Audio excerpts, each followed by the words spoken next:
I got few tips coming up on how you can improve your Stadia connection on your mobile device, Google Chrome, and the Chromecast Ultra. Let's go! Make sure you check out the playlist I have created of all the Stadia content I have on my channel. From how-to videos to tips and tricks videos, all that is included in it. Plug your Chromecast into a wired Ethernet connection.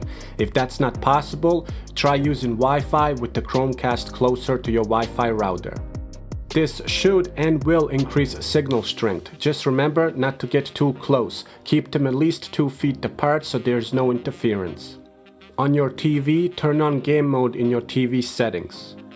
To help reduce latency, make sure you use a 5 GHz band instead of 2.4 if your Wi-Fi router supports both.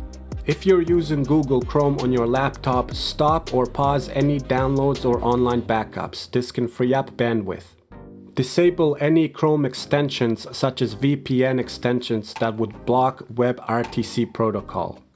If WebRTC is blocked, Stadia will not work correctly.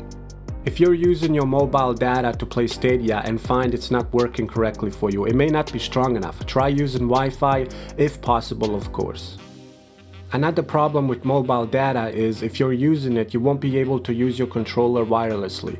In order to use your controller wirelessly, you will need to have the controller and the Stadia app on your phone connected to the same Wi-Fi.